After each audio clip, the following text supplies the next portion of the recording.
Hello everyone, welcome to my YouTube channel. Myself Nitesh और आज हम लोग 10th स्टैंडर्ड का साइंस 1 का chapter number 2 classification of elements का लेक्चर नंबर 1 कवर करेंगे। देखिए, ये जो चैप्टर है वो केमिस्ट्री में आता है और केमिस्ट्री के बेसिक कॉन्सेप्ट ऑफ केमिस्ट्री के नाम से मैंने एक लेक्चर बनाया जिसका लिंक मैंने डिस्क्रिप्शन में दे दिया। वो लेक्चर आप देखोगे तो आपको केमिस्ट्री में जितने भी चैप्टर्स हैं उसके सारे बेसिक्स आपको समझ में आएंगे और आपका जो केमिस्ट्री का अंडरस्टैंडिंग है वो बहुत ही स्मूथ हो जाएगा। ओके, तो उसका लिंक मैंने डिस्क्रिप्शन में दे दिया, उसका वो लेक्चर जरूर देखो। उसके बाद आपको ये चैप्टर इजीली समझ में आएगा और बाकी के आगे भी जितने भी केमिस्ट्री के चैप्टर्स हैं आपको एकदम स्मूथली समझ में आने लगेंगे। ओके, देखिए हमारा जो चैप्टर है उसका नाम है क्लासिफिकेशन ऑफ एलिमेंट्स। देखिए एलिमेंट्स सबसे पहले समझते हैं एलिमेंट्स क्या होता है। ठीक है, ये भी मैंने उस लेक्चर में कवर किया, लेकिन यहाँ पे हम लोग वापस से एक बार इसका डेफिनेशन लेते हैं। Group of same atoms, group of same atoms हम लोग उसको क्या डिफाइन करते हैं? एलिमेंट्स डिफाइन करते हैं। मतलब सेम एटम्स के ग्रुप्स को हम लोग क्या बोलते हैं? एलिमेंट्स बोलते हैं। हमारे पास टोटल 118 एलिमेंट्स हैं। कितने हैं? 118 एलिमेंट्स हैं जिसको हम लोग पढ़ेंगे इस चैप्टर में। ठीक है, सारे नहीं पढ़ना है, ठीक है, हम लोग उसमें से कुछ लिमिटेड पढ़ेंगे, लेकिन हमारे पास कितने एलिमेंट्स हैं? 118 एलिमेंट्स हैं, जिसमें से 92 एलिमेंट्स कैसे हैं? नेचुरल है और रेस्ट क्या है? मैन मेड है, लेबोरेटरी में जिसको बनाया गया है। ठीक है, 26 एलिमेंट्स कैसे हैं? मैन मेड, जिनको हमने कहाँ बनाया? लेबोरेटरी में बनाया। ठीक है, तो टोटल 118 एलिमेंट्स है। ठीक है, अभी देखिए क्लासिफिकेशन ऑफ एलिमेंट्स मतलब क्या? एलिमेंट्स को क्लासिफाई करना। लेकिन एलिमेंट्स को क्लासिफाई करना क्यों जरूरी है वो हम लोग समझते हैं। पहला देखिए, जैसे हमारे पास बहुत सारी बुक्स है, इमेजिन कर लेते हैं हमारे पास 200 नोटबुक्स है, अलग अलग सब्जेक्ट्स के, अलग अलग स्टैंडर्ड्स के। ठीक है, और मुझे 9th स्टैंडर्ड की, 10th स्टैंडर्ड की एक साइंस की बुक चाहिए। एज्यूम करें तो मुझे 10th स्टैंडर्ड की एक साइंस की बुक चाहिए, तो मुझे क्या करना पड़ेगा? वो 200 बुक्स को गो थ्रू होना पड़ेगा और मुझे 10th स्टैंडर्ड की साइंस 1 की बुक ढूंढनी पड़ेगी। ठीक है, वो मेरे लिए बहुत ही डिफिकल्ट टास्क हो जाएगा। तो मैंने क्या किया, जब हम लाइब्रेरी में जाते हैं तो हमको कैसे अरेंज क्लासिफाइड होता है, अरेंज करके बुक मिलता है। तो मैं क्या किया, वो 200 बुक्स को सब्जेक्ट वाइज क्या करते हैं? अरेंज कर दिया, और स्टैंडर्ड वाइज क्या कर दिया? उसको मैंने ऐसे ऑर्डरली क्या कर दिया? उसको रख दिया। तो इससे क्या होगा, जब मैं कभी भी साइंस की बुक ढूंढने जाऊंगा 10th स्टैंडर्ड की, तो मैं इजीली वहां से पिक कर सकता हूँ। इवन कोई भी स्टैंडर्ड, कोई भी सब्जेक्ट की बुक इजीली मैं क्या कर सकता हूँ? वहां से निकाल सकता हूँ। इससे क्या हो जाएगा? मेरा काम इजी हो जाएगा, मेरा अंडरस्टैंडिंग इजी हो जाएगा, मुझे इसको समझना बहुत ही इजीली समझ में आने लगेगा। तो क्लासिफिकेशन का ये इंपॉर्टेंस है। उसी तरह एलिमेंट्स को भी क्लासिफाई करना बहुत जरूरी है। हमारे पास टोटल 118 एलिमेंट्स है। देखिए आज से 200 ईयर्स अगो, 200 साल पहले लगभग, कि क्या हुआ कि बहुत धीरे धीरे एलिमेंट डिस्कवर होने लगे। ठीक है, इनिशियली 20-25 एलिमेंट्स ऐसे डिस्कवर होने लगे। तो वहां पे उस टाइम पे जो साइंटिस्ट थे उनके अंदर रेस शुरू हो गए कि उस एलिमेंट्स को अरेंज करना है।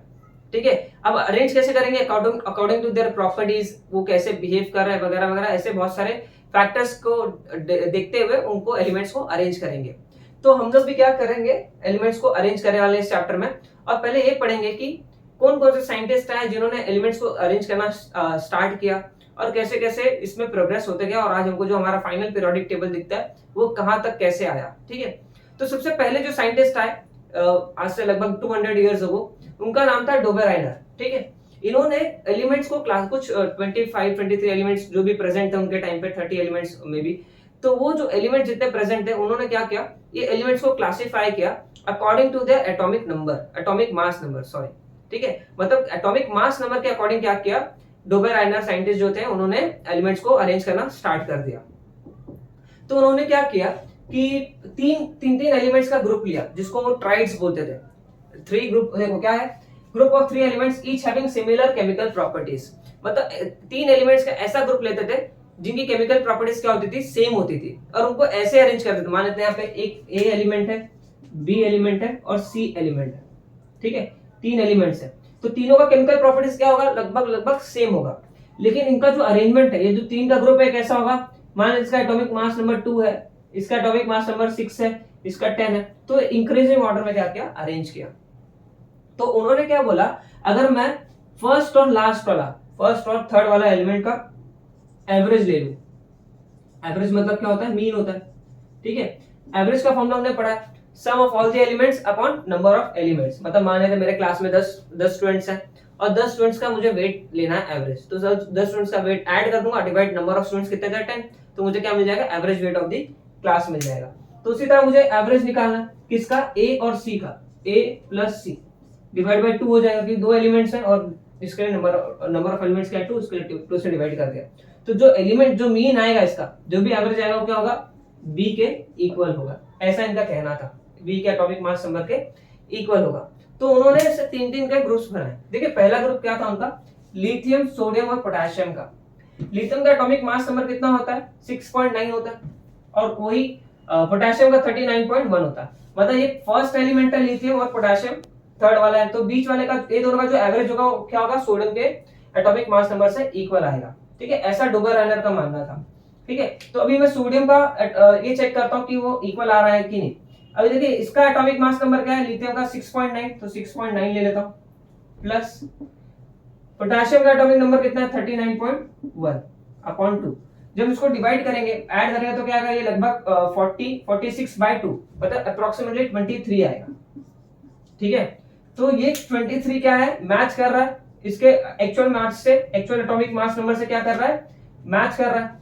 तो ये डोबर-रायनर ट्राइड है, ये क्या है, डोबर-रायनर ट्राइड कंफर्म हो गया। ठीक है, अब दूसरा उन्होंने ग्रुप बनाया कैल्शियम, स्ट्रोंटियम और बैरियम का।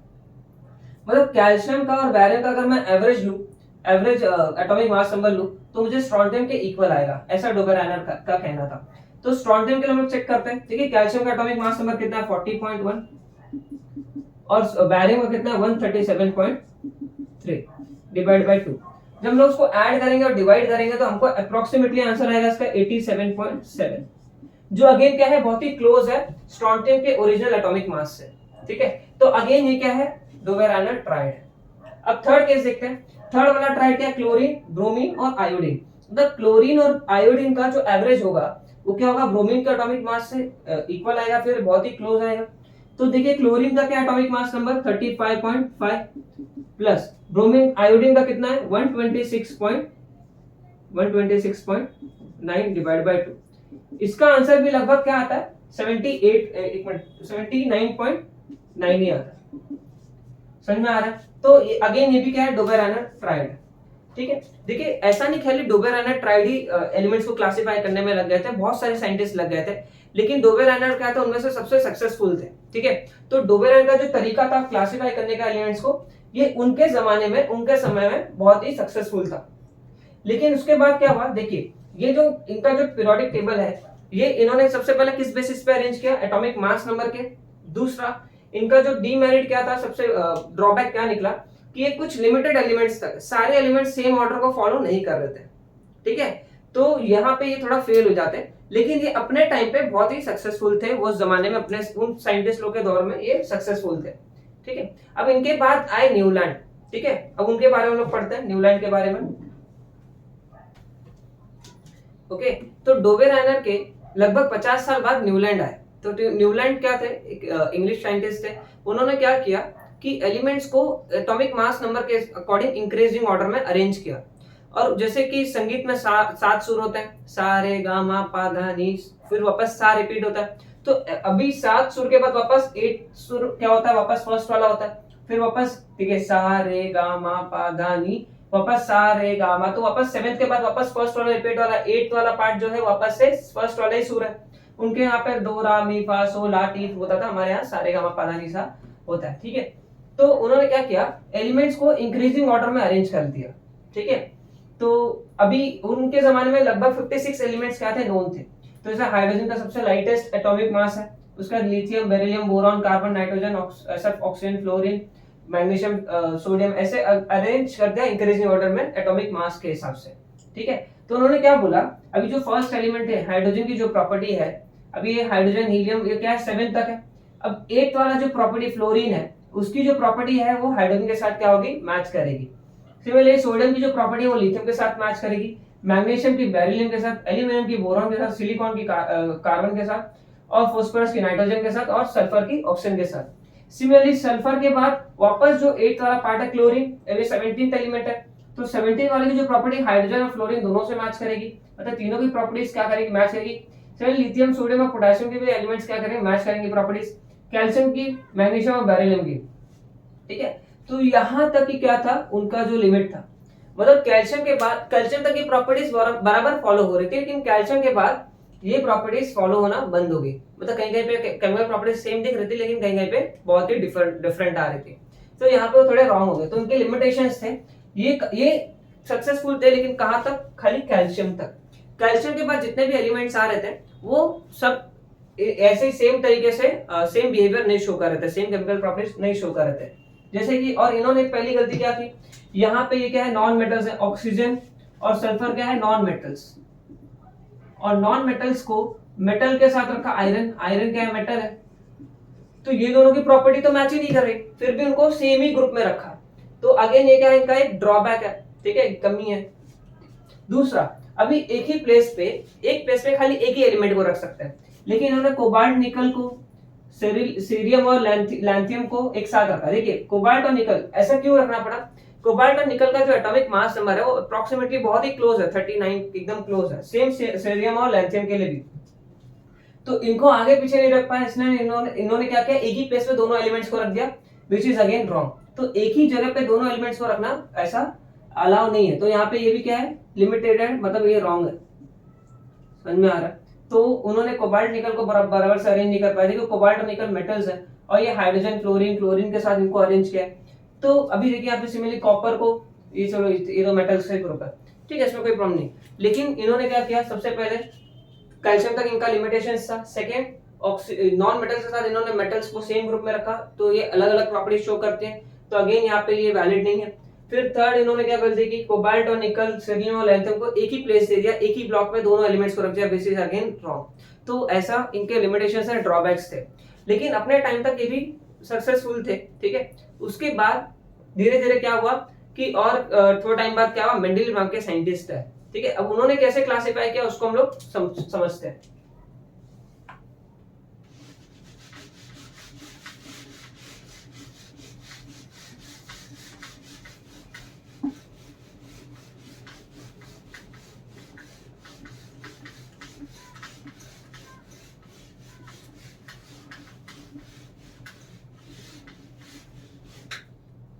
इनका नाम था डिमित्री मेंडलीव। उन्होंने अपना पीरियोडिक टेबल बनाया, जिसको आज हम लोग मेंडलीव पीरियोडिक टेबल के नाम से जानते हैं। इन्होंने भी डोबेरानर और न्यूलैंड की तरह एटॉमिक मास को ही फंडामेंटल प्रॉपर्टी समझा किसी भी एलिमेंट का। तो इन्होंने क्या किया, एलिमेंट्स को एटॉमिक मासेस के इंक्रीजिंग ऑर्डर के हिसाब से क्या कर दिया, अरेंज कर दिया, ठीक है। उसके बाद देखिए क्या बोला उन्होंने, Mendeleev organise a periodic table on the basis of chemical and physical properties of the element. बाद में उन्होंने क्या किया, जब उसको इंक्रीजिंग ऑर्डर में अरेंज कर लिया, बाद में एलिमेंट्स को जिनकी केमिकल प्रॉपर्टीज सेम थे, जिनके फिजिकल प्रॉपर्टीज सेम था, उनको साथ में एक ग्रुप में लाना शुरू कर दिया। देखिए केमिकल प्रॉपर्टीज से मतलब क्या है कि वो कोई भी एलिमेंट वो दूसरे एलिमेंट के साथ किस वे में रिएक्ट कर रहा है। अगर मान लेते पहला एलिमेंट ऑक्सीजन के साथ सेम वे में रिएक्ट कर रहा है और दूसरा एलिमेंट भी ऑक्सीजन के साथ सेम वे में रिएक्ट कर रहा है, तो दोनों की केमिकल प्रॉपर्टीज क्या है, लगभग सिमिलर है।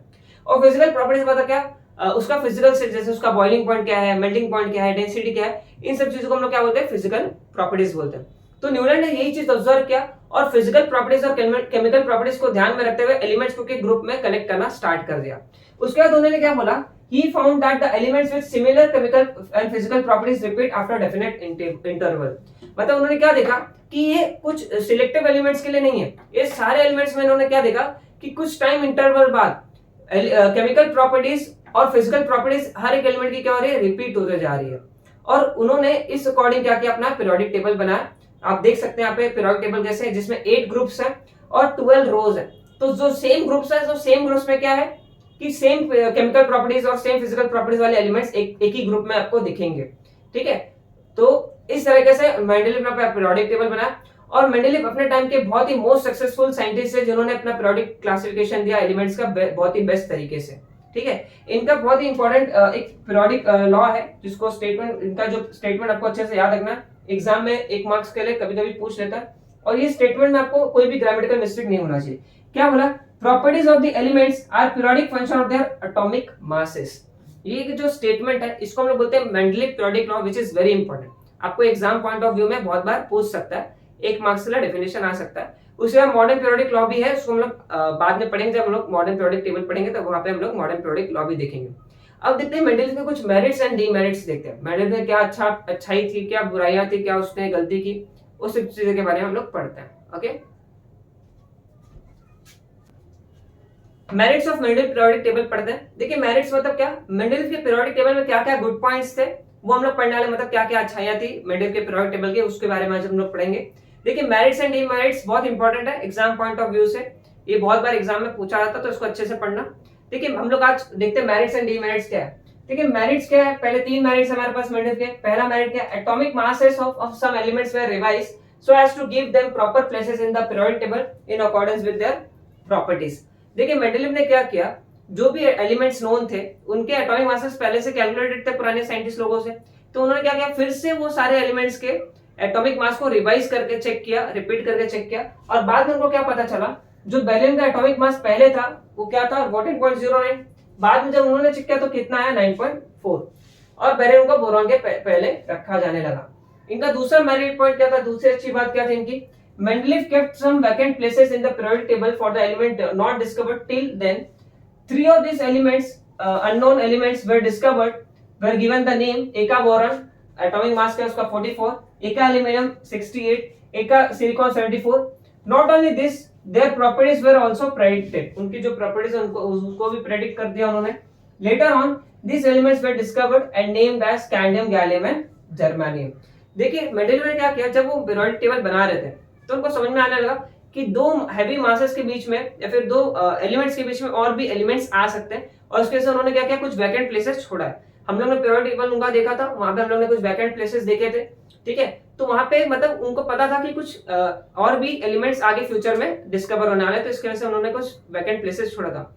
लेकिन उन्होंने तीन एलिमेंट्स के बारे में बहुत ही ज्यादा डिटेल नॉलेज दे दी, जैसे उनके एटॉमिक मासेस के बारे में बता दिया, उनकी melting point, boiling point, density, बहुत सारे अलग अलग प्रॉपर्टीज को भी डिफाइन किया, और उनका उन्होंने ऐसे नाम क्या रख दिया, एका बोरॉन जिसका एटॉमिक मास कितना था 44, एका एल्यूमिनियम जिसका एटॉमिक मास 68 था, और एका सिलिकॉन जिसका मास एटॉमिक मास 72 था। और बाद में जब ये एलिमेंट डिस्कवर्ड हुए तो इनका नाम क्या पड़ा, स्कैंडियम, गैलियम एंड जर्मेनियम, और इनका भी एटॉमिक मास क्या था, लगभग सेम था जो मेंडलीव ने प्रेडिक्ट किया था।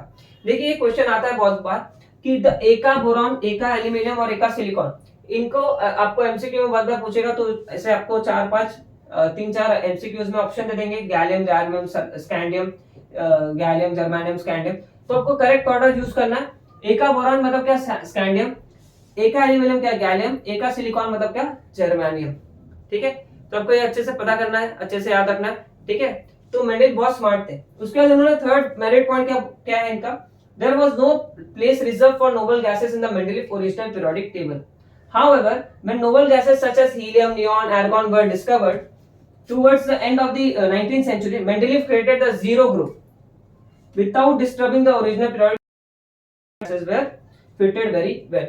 देख क्या हुआ, जब उन्होंने अपना periodic table the end of 19th century, उनको कुछ noble gases मिली, helium, neon, argon, ये तीन gases के, ठीक है, तो इनको ये भी एलिमेंट्स हैं, तो इनको भी, तो अब इनको कैसे अरेंज करें, तो इन्होंने क्या किया, एक लास्ट ग्रुप बनाया जिसका नाम रखा जीरो ग्रुप, अब पीरियोडिक टेबल को बिना डिस्टर्ब किए वो जीरो ग्रुप में तीन अरेंज कर दिया। तो मेरिट पॉइंट से बहुत ही पता होना चाहिए, याद रहना चाहिए, ओके। अभी हम लोग डीमेरिट्स देखते हैं।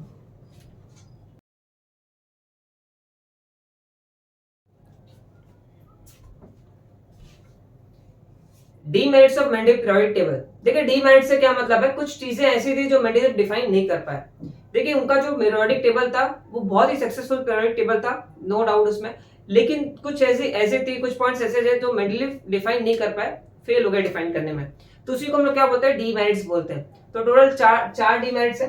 पहला डीमेरिट क्या है, the whole number which is atomic mass number of the elements like cobalt and nickel is same, therefore there was ambiguity regarding their sequence in Mendeleev periodic table। ठीक है, ambiguity मतलब confusion, मतलब cobalt और निकल का जो atomic mass number था वो एग्जैक्टली सेम था, which is 59, तो दोनों का एटॉमिक मास नंबर सेम होने की वजह से दोनों को एक साथ रखना पड़ा।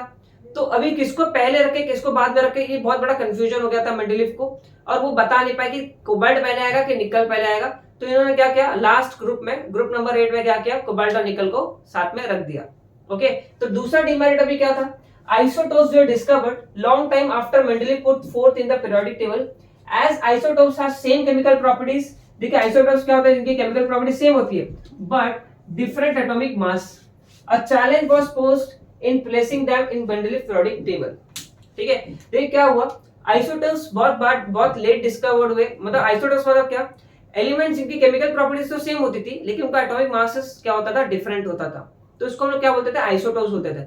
जैसे हम लोग ने सुना होगा कार्बन 12, कार्बन 13, कार्बन 14, ये सब क्या है, कार्बन ही है, इसका जो केमिकल प्रॉपर्टीज होगा सेम होगा, लेकिन इनके जो ये एटॉमिक मासेस होंगे क्या होंगे, डिफरेंट होंगे। तो अभी सब कार्बन है, तो सबको प्लेस कैसे करें ये बताना उनके लिए बहुत बड़ा कंफ्यूजन हो गया था, वो बता नहीं पाए। तो अगेन इनके एक और डीमेरिट पॉइंट इनका हो गया यहाँ पे। थर्ड पॉइंट क्या था, when elements are arranged in the increasing order of their atomic masses, the rise in the atomic masses does not appear to be uniform. It was not possible therefore to predict how many elements could be discovered between two heavy elements. देखिए हुआ क्या, elements कितने आएंगे दो elements के बीच में, Mendeleev ने पहले ही बता दिया था कि कुछ एलिमेंट्स आगे जाके डिस्कवर्ड होने वाले, लेकिन उन्होंने एक चीज नहीं बता पाई कि दो हैवी एलिमेंट्स, मान लेते एक का एटॉमिक मास 30 है, एक दूसरे उसके बाद जो दूसरा एलिमेंट आ रहा है इसका एटॉमिक मास 50 है, तो उन दोनों हैवी एलिमेंट्स के बीच में कितने और एलिमेंट्स आएंगे उनका नंबर नहीं बता पाए, कितने टोटल एलिमेंट्स आ पाएंगे। ठीक है, उन्होंने ये तो प्रेडिक्ट कर दिया कि कितने एलिमेंट्स आएंगे फ्यूचर में डिस्कवर होंगे, बट कितने होंगे उनका नंबर नहीं बता पाए। तो अगेन इनका एक डीमेरिट था।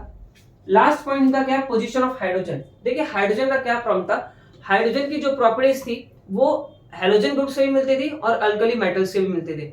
हैलोजन ग्रुप मतलब क्या, अगर मेंडेलिव पीरियोडिक टेबल देखें तो वो ग्रुप नंबर 7 क्या है, हैलोजन ग्रुप, जिसमें फ्लोरीन, क्लोरीन, ब्रोमीन, एसिटिन ये आते हैं, और हमारे मॉडर्न पीरियोडिक टेबल में वो ग्रुप नंबर 17 होता है। अल्कली मेटल्स मतलब क्या, सबसे पहला ग्रुप जो मेंडेलिव का पहला ग्रुप है, सोडियम वगैरह लिथियम जिसमें है, वो पहला ग्रुप है, और मॉडर्न पीरियोडिक टेबल में भी वो पहला ही ग्रुप है।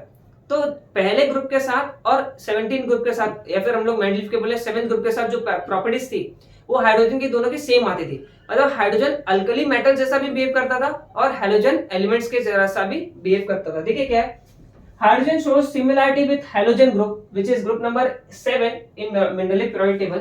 That is example, molecular formula of hydrogen is H2। देखो हाइड्रोजन का मॉलिक्यूलर फार्मूला क्या होता है, H2। हाइड्रोजन हमेशा H2 फॉर्म में लिखा। While molecular formula of fluorine and chlorine was also F2 and Cl2। मतलब ये भी कैसे है, F2, जैसे H2 वैसे ये F2 और Cl2 के फॉर्म में। ठीक है, मतलब तीनों की प्रॉपर्टीज सेम टू सेम कुछ ना मिल रही है, केमिकल प्रॉपर्टीज। ठीक है, उसके बाद in the same way there is a similarity in the chemical properties of hydrogen and alkali metals. Alkali metals मतलब क्या, सोडियम, लिथियम, जो ग्रुप नंबर 1 में आते हैं। ठीक है, तो उनके साथ भी उनकी प्रॉपर्टी सेम हो रही है, और हैलोजन ग्रुप के साथ कुछ सिमिलरिटी शो कर रहे हैं, H2 है, F2 है, Cl2 है। तो बहुत ही कंफ्यूजन हो गया था कि हाइड्रोजन को ग्रुप 1 में रखा जाए या ग्रुप नंबर 7 में रखा जाए। देखिए हाइड्रोजन एक नॉन मेटल है और ग्रुप नंबर 7 भी नॉन मेटल है और ग्रुप नंबर 1 मेटल्स का है। तो बहुत बड़ा कंफ्यूजन था कि हाइड्रोजन को रखा कहां जाए, इसके लिए हाइड्रोजन का भी प्लेस वो ठीक से डिफाइन नहीं कर पाए। जैसे देखिए हाइड्रोजन का कंपाउंड्स ऑफ हाइड्रोजन कैसे बन रहा है, और सोडियम, मतलब ये कैसे, ये हाइड्रोजन का किसके साथ कंपेयर कर हम लोग, ग्रुप नंबर 1 अल्कली मेटल्स के साथ। हाइड्रोजन जिस तरह क्लोरीन के साथ रिएक्ट करता है उसी तरह ग्रुप नंबर 1 के मेटल भी क्लोरीन के साथ रिएक्ट करते हैं। जैसे ऑक्सीजन के साथ रिएक्ट करता है हाइड्रोजन, उसी तरह ग्रुप नंबर 1 के मेटल भी ऑक्सीजन के साथ उसी तरह रिएक्ट करते हैं। सेम वे में सल्फर के साथ भी सेम वे में रिएक्ट करते हैं। अब जब हम लोग हाइड्रोजन के साथ कंपेयर कर रहे हैं, देखिए एलिमेंट्स कौन कौन से हमारे पास, हाइड्रोजन जिसको हम लोग कंपेयर कर रहे हैं हाइड्रोजन एटम के साथ, hydrogen element which is chlorine, हम लोग क्लोरीन के साथ भी कर सकते हैं। ठीक है, जब ये हाइड्रोजन जब कोई भी मेटल के साथ रिएक्ट करता है तो कैसे, मान लेते सोडियम के साथ रिएक्ट कर रहा है, सोडियम हाइड्राइड बन रहा है। तो जब क्लोरीन सोडियम के साथ रिएक्ट कर रहा है तो सेम वे में सोडियम भी रिएक्ट कर रहा है क्लोरीन के साथ, क्लोरीन भी सोडियम के सेम वे में रिएक्ट कर रहा है। जब नॉन मेटल से रिएक्ट कर रहा है, कार्बन हाइड्रोजन, देखिए जैसे CH4 है वैसे CCl4 है, मतलब क्लोरीन और हाइड्रोजन सेम वे में नॉन मेटल्स और मेटल के साथ रिएक्ट कर रहे हैं, मतलब इनकी भी प्रॉपर्टी सेम दिख रही है और अल्कली मेटल के साथ भी सेम दिख रहे हैं। तो हाइड्रोजन को एक प्रॉपर प्लेस देना बहुत ही बड़ा टास्क हो गया था जो मेंडेलिव नहीं दे पाए। ये कुछ 4 डीमेरिट्स थे। आपको मेरिट्स एंड डीमेरिट्स बहुत अच्छे से पता होना चाहिए, एग्जाम पॉइंट ऑफ व्यू से बहुत बार बोर्ड्स एग्जाम में पूछा जाता है, तो ये दोनों चीज आपको अच्छे से पता होना चाहिए। और मेंडेलिव पीरियोडिक लॉ भी आपको अच्छे से याद करना है, अच्छे से बाय हार्ट करना है विदाउट एनी ग्रामेटिकल मिस्टेक, वो पूरा स्टेटमेंट अच्छे से पता होना चाहिए। तो होप्स आपको पूरा लेक्चर अच्छे से समझ में आया होगा। Thank you so much for watching.